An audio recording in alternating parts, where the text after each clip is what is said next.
In keeping with the spirit of Thoreau, we'll hear a reading about patience and attention in a natural setting. This is entitled Beyond Patience. It was written by Rosemary Watola Tromer. If I knew another word for patience, would it open me to act? Perhaps something that invokes the patience in the zinnias after first central flower has died and before the next buds are formed. Something that speaks to the patience of winter while the field is greening more deeply every day. To be patient is to believe there is a moment beyond now that will be better than now. So perhaps instead of patience, the word I'm longing for is presence. The capacity to be only here, only now. Here in the garden where the zinnia row is thick with leaves. Here in the meadow where it's warm and the tall grasses tickle my bare thighs. Here where there are interesting sounds in the background, but we don't care because our spirits are still present. Now, in the week before my sweet girl arrives, the author says, but oh, there it is, back to the anticipation. Try again. Presence, as in now, in this moment, when swallows swoop and skate and swirl. Now, when my breath opens in my chest, opens like a zinnia, many-petaled and red. Isn't that just lovely? What a blessing to have people who can share like that. On an early October evening in 1849, the passengers of the ship St. John were having a party. The St. John was known as a famine ship because it was filled with passengers fleeing from the mass starvation that was devastating Ireland at the time. So these sojourners crossing the ocean from Ireland, going to Boston, had been at sea for 30 days, and finally, with 1 day's sail left, they were reveling in the impending end of their journey and the beginning of the fruition of their dreams in America. As dawn arrived the next morning, the ship was caught in a nor'easter. As the winds and the waves drove it to shore, the ship crashed on the rocks just outside of Cohasset Harbor in Massachusetts. Those who were on deck were swept away immediately, while the passengers below drowned because the hull collapsed. Within an hour, the ship was completely demolished, with only 20 people surviving. A day or so later, a native Massachusetts man in his early 30s learned of the wreck and decided to go see it for himself. And there he found scattered evidence of the wreck, bodies of victims washed ashore, put in rudimentary wooden boxes while the living were attempting to identify their loved ones. Surveying all of this, the local man wrote that he wasn't as impacted by it as he expected to be. He spoke of sympathizing with the wind and the waves, saying, as if they were to toss and mangle these poor human bodies, as if it were the order of the day. And then he went on to speak of moving forward and accepting it if it was the law of nature. Regarding those who could no longer enjoy strolling down this beautiful setting because of the tragedy, he wrote, its beauty was enhanced by wrecks like this, and it acquired thus a rarer and more sublime beauty still. You might have correctly surmised by now that the local we speak of is Henry David Thoreau. His response to this event is unique as his entire personhood. Here's a very quick snapshot of his life. Henry David Thoreau was born David Henry Thoreau in 1817 in Concord, small town about 20 miles south of Boston. Thoreau decided to change his name from David Henry to Henry David as he was a fledgling writer. I think he wanted to establish his identity that way, and he probably thought of Henry David as sounding a little more sophisticated. Perhaps he thought he needed to hone his name to compensate for his appearance. One description of him, David Henry turned Henry David, was his own description saying, "My nose is my most prominent feature." And he also wore a neck beard for years, which he insisted the ladies found attractive.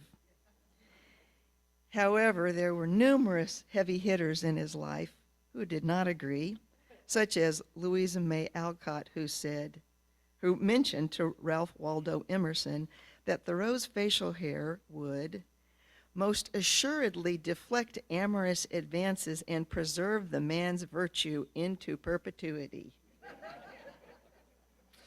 Another well-known author, Nathaniel Hawthorne, pretty much the same. Thoreau is as ugly as sin, long-nosed, queer-mouthed, with an uncouth and rustic but courteous manners, corresponding very well with such an exterior. But his ugliness is of an honest and agreeable fashion and becomes him much better than physical beauty. And you can see this here.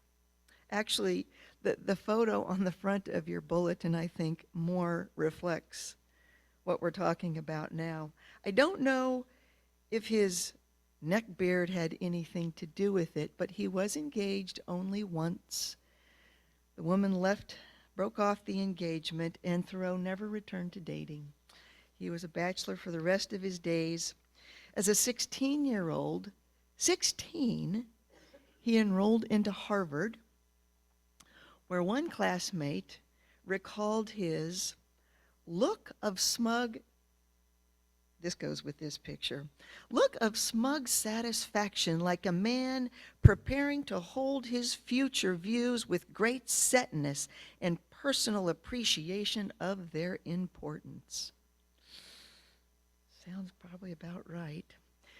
Following graduation, he was both a school teacher and a school director before he did some surveying, and then was an employee in the family pencil factory. He died of tuberculosis at the young age of 44. There was an article in the New Yorker, published about 10 years ago by Catherine Schultz. She entitles it, "The Moral Judgments of Henry David Thoreau. Why, given its fabrications, inconsistencies, and myopia, do we continue to cherish Walden," which is his famous book. Well, I originally read the subtitle to say, "Why, given the fabrications, blah, blah, blah, blah, blah, we continue to cherish." So it wasn't a question, it was a statement. And the presence of that little two-letter word, "do," completely changes the title's tenor. One is an indictment. Why do we still esteem this guy? And the other is an endorsement. Why, despite X, Y, and Z, we cherish this guy and what he wrote. Well, because I didn't see the little "why do we" part, I kept reading the article, absorbing the article's critiques, knowing that at some point she is going to bring it home with, "Yeah, but he's so great because such and such." But she didn't. There is some sprinkling of positivity in there, such as when she acknowledges that he was an outspoken abolitionist. He was a conductor of the Underground Railroad. He even went to jail because he didn't like the tax that he believed supported the institution of slavery. And in the next slide, you will see a messaging. So he's buds with Emerson. So Emerson is asking, "Where are you?" Or "Why are you in jail?" And Thoreau's like, "Why are you not, man?" So generally, this article in the New Yorker is an indictment. Among her pithy points, she maintains, read verbatim, the real Thoreau was, in the fullest sense of the words, self-obsessed and narcissistic, quoting him to say, so now these are Thoreau's words, sometimes when I compare myself with other men, it seems as if I were more favored by the gods than they. Beyond any deserts that I am conscious of, as if I had a warrant and surety at their hands, the hands of the gods, which my fellows don't have. And I am especially guided and guarded. This author of the article goes on to describe him as fanatical about self-control, adamant that he required nothing beyond himself to understand and thrive in the world, and from that inward fixation flowed a social and political vision that is deeply unsettling. And then she brings it home all right. This is her last sentence of the article. We made a classic of the book, a moral paragon of its author, a man whose deepest desire and signature act was to turn his back on the rest of us. Dun, dun, dun. She makes some compelling points. And so I pause to consider the question, why do we revere this man? And I have an idea about the answer. Despite his brusqueness, his occasional inconsistency, maybe a little bit of ego, he sometimes hits the nail on the head, and when he does, he hits it good. He speaks to our spirit's longings that we recognize as pure. And from the light of these bits of wisdom, it's brighter than the sludge of what this author calls pond scum. Here are some examples of the light and the wisdom. These are quotes from Thoreau. The question isn't what you look at, but what you see.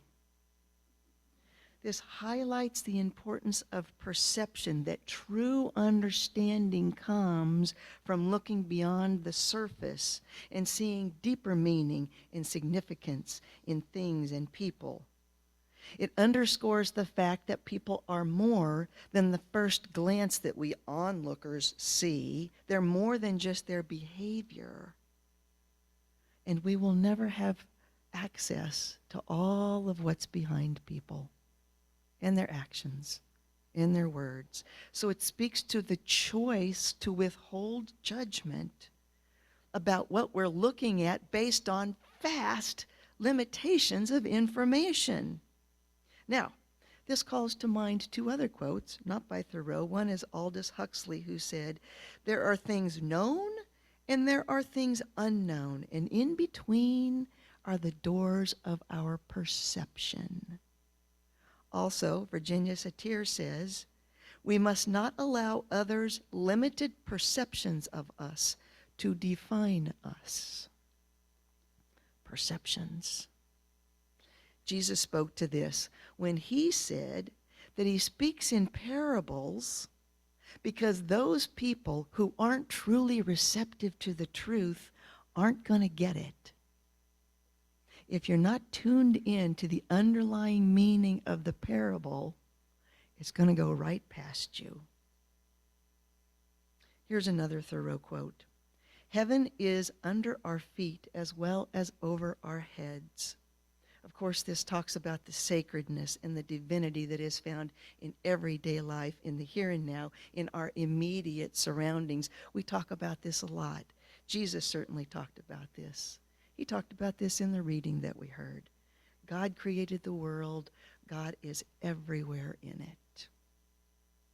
Another thing, very Thoreau, we need the tonic of wildness, emphasizing, of course, the importance of nature for our well-being.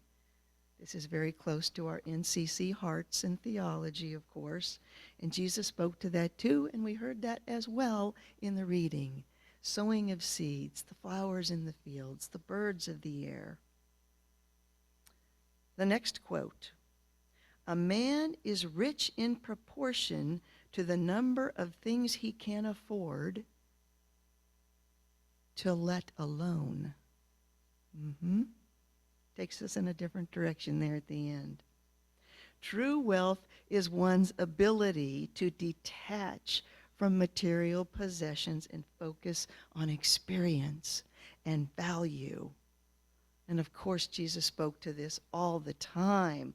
What good will it be for anyone to gain the whole world if you lose your true self in the process? And it's similar to another thing Thoreau said, which was the price, and this is very interesting, a powerful thing. The price of anything is the amount of life you exchange for it. We tend to think in terms of money, currency, when we think about price. However, the amount of life, which is very real as well, we just don't talk about it nearly as much as cash, is very operative. Our time, our attention, our worry, our priority. Another one. What lies behind us and what lies ahead of us are tiny matters compared to what lives within us. Our inner lives, our self-awareness as we navigate all that we've experienced, as we navigate what we expect in our future, what lives within us now is where the grace is and where our focus should be. Of course, again, we heard Jesus talking about this in the reading. Not to worry so much about tomorrow, but instead the grace of focusing on our inner lives now. While Thoreau was raised in a Unitarian household, there are a lot of Unitarians back in those days, back in those parts. He wasn't really connected devoutly to any one particular religion, but clearly we hear in these words that he thought and he spoke and he wrote about not only Christian values, but values common to almost any religious tradition because they are very spiritually rich. Do you see shades of us? Do you see shades of our own mission statement, which we're going to be singing here in a minute, in these words of Thoreau? Are they tools for us as we continue to work toward fostering what Jesus began? With the possible exception of Jesus, it seems that there are moments of inconsistency and lapses of love and ego in each one of us in how we move in the world. And certainly that applied to one Henry David Thoreau. And yet, his spiritual richness emerges yet again when, as he's speaking to why he wrote Walden, he said, I went to the woods because I wanted to live deliberately and not, when it came time to die, to discover that I had not lived. This reminds me of Mary Oliver's instructions for living a life. She basically says the same thing and describes how Thoreau lived to have said, pay attention, be astonished, tell about it. And that is what Thoreau did. He said, it takes two to speak the truth, one to speak and one to hear. May we, as fishers of truth, cast our net wide, ever open to the truth that's out there, despite maybe a little bit of sludge that comes along with it.